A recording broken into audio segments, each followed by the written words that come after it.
लोकसभेच्या निवडणुका जाहीर झालेल्या आहेत आणि त्या पार्श्वभूमीवर महाराष्ट्रातून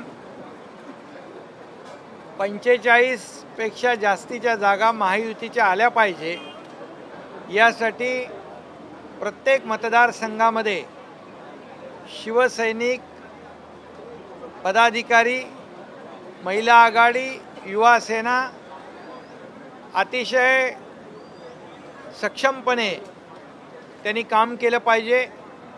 त्या बाबतीमध्ये आढावा बैठक, तिथल्या मतदारसंघाची माहिती, त्या मतदारसंघाचे इश्यूज आणि मोदी साहेबांना आपल्या राज्यातून महाराष्ट्रातून 45 पेक्षा जास्तीच्या जागा मिळाल्या पाहिजे आणि त्यांचे हात बळकट झाले पाहिजे अशासाठी आजची आढावा बैठक होती।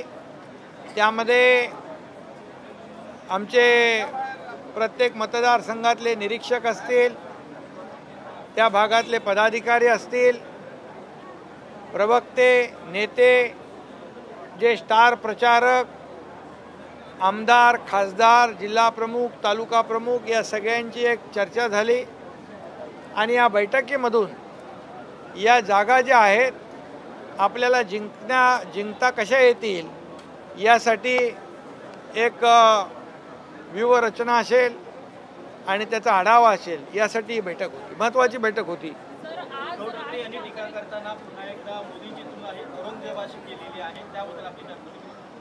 खरं म्हणजे हे दुर्दैव आहे। देशभक्त आणि राष्ट्रभक्त या देशाचे प्रधानमंत्री मोदी साहेबांनी या देशाला एक नवा आयाम दिला, नवी उंची दिली आणि बाळासाहेबांचं जे स्वप्न होतं राम मंदिर बांधण्याचं, 370 कलम हटवण्याचं, ते त्यांनी पूर्ण केलं। अशा आदरणीय प्रधानमंत्री महोदयांना औरंगजेब म्हणणं म्हणजे या देशाचा अपमान आहे। हा खरं म्हणजे प्रधानमंत्री महोदयाला औरंगजेबाची तुलना, उपमा देणं हा देशद्रोह आहे आणि खऱ्या अर्थाने यांची निंदा करावी तेवढी थोडी आहे। कारण औरंगजेब वृत्ती त्यांनी दाखवली, कारण आपल्याला माहीत आहे त्यांनी भावालाही सोडलं नाही, औरंगजेबाने बापालाही सोडलं नाही, नातेवाईकांनाही सोडलं नाही। तीच वृत्ती, औरंगजेबी वृत्ती यांनी दाखवली, या महाराष्ट्राला माहीत आहे आणि म्हणून त्यांच्याकडून दुसरं काय अपेक्षा करणार। परंतु याचं उत्तर या निवडणुकीमध्ये या महाराष्ट्रातली जनता मतपेटीच्या द्वारे देईल आणि मोदी साहेबांचा अपमान, त्याचं उट्टं, त्याचा सूड मतपेटीद्वारे या महाराष्ट्रातली जनता घेईल। उद्धव ठाकरे यांनी केंद्रीय गृहमंत्री अमित शहा यांच्यावरती टीका करताना म्हटलंय की मणिपूरमध्ये त्यांनी शेपूट घातलेला आहे, त्यावरती काय?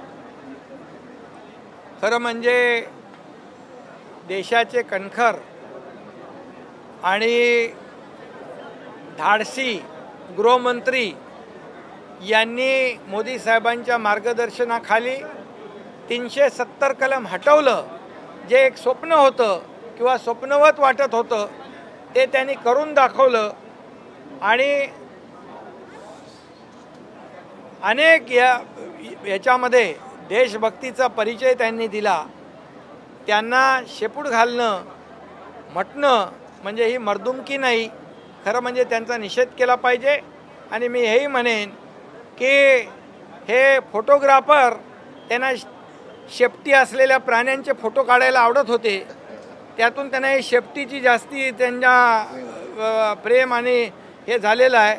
वेळ प्रसंगी शेपूट घालणारे, दिल्लीमध्ये जाणारे, दिल्लीच्या लोटांगण घालणारे आणि जेव्हा नोटीस आली की घाम फुटणारे, हे शेपूट घालणारे कोण आहेत? वेळेला शेपूट घालणारे कोण आहेत? आणि खुर्चीसाठी, सत्तेसाठी, मुख्यमंत्री पदासाठी कोणी शेपूट घातलं? सगळं सोडलं, विचार सोडले बाळासाहेबांचे। त्यामुळे मला वाटतं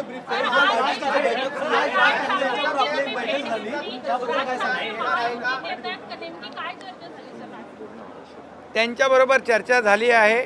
चर्चा सुरू आहे.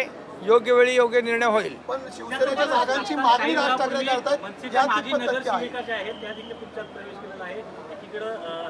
हिंदी में क्या, चलो बोलो. हिंदी में सर राज ठाकरे शिवसेनेच्या जागांवरती धावा करतात या कितपत सत्य आहे?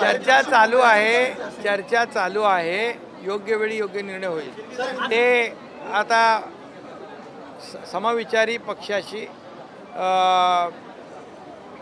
या ठिकाणी महायुतीमध्ये मोदी साहेबांचे विचार, पक्षाचं काम, सरकारचं काम यावर विश्वास ठेवून अनेक लोक सोबत येत आहेत.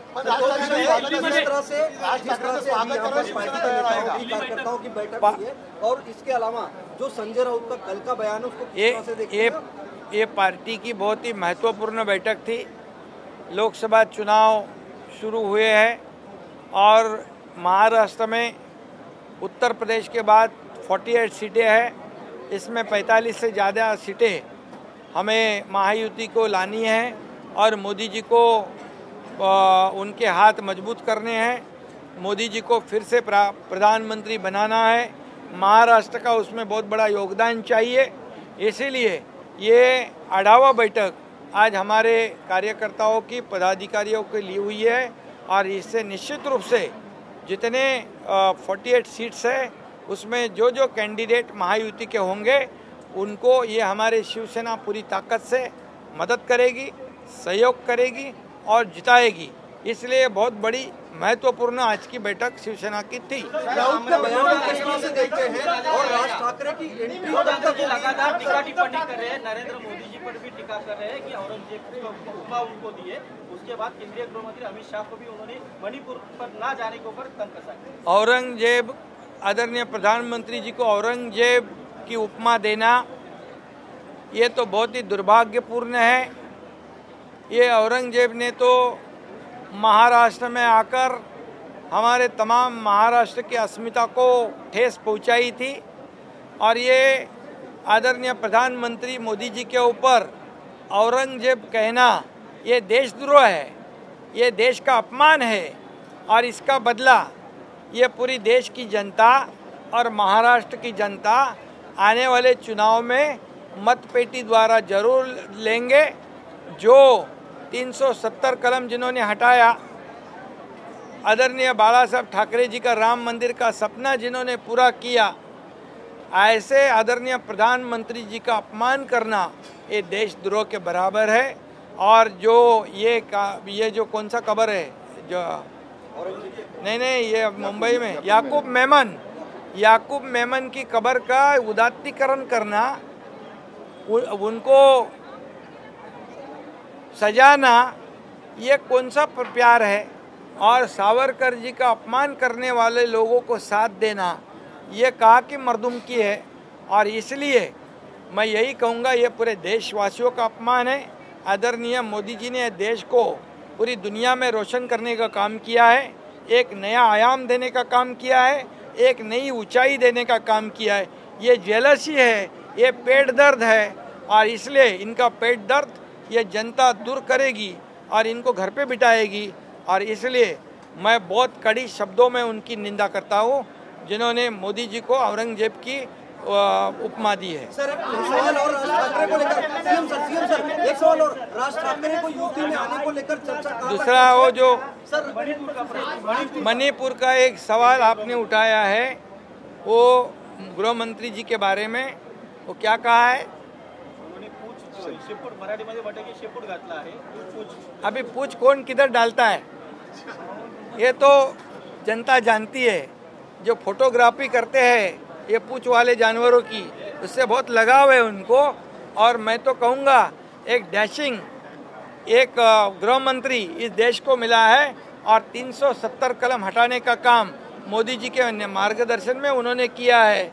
और इसीलिए ये जब इनको ऊपर जब कुछ आता है, संकट आता है, आपत्ति आती है, तब भाग के जाते हैं, तब कुछ कौन डालता है ये देखो.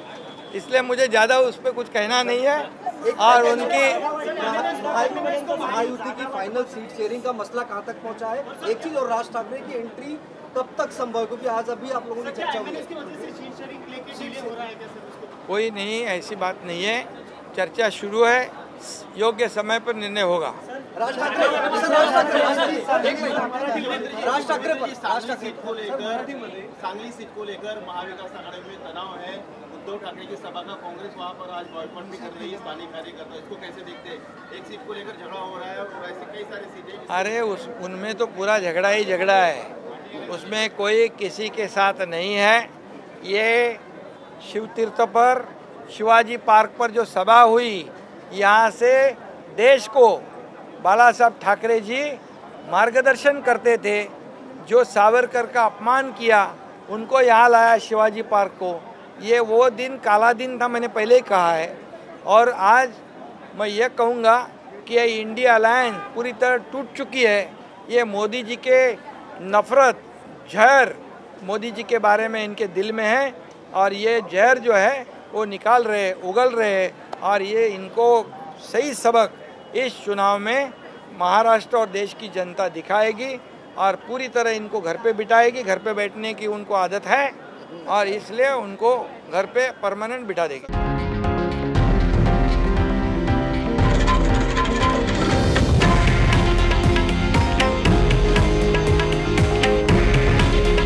हे आहे देशातील नंबर 1 न्यूज नेटवर्क आणि आपण पाहत आहात TV9 मराठी।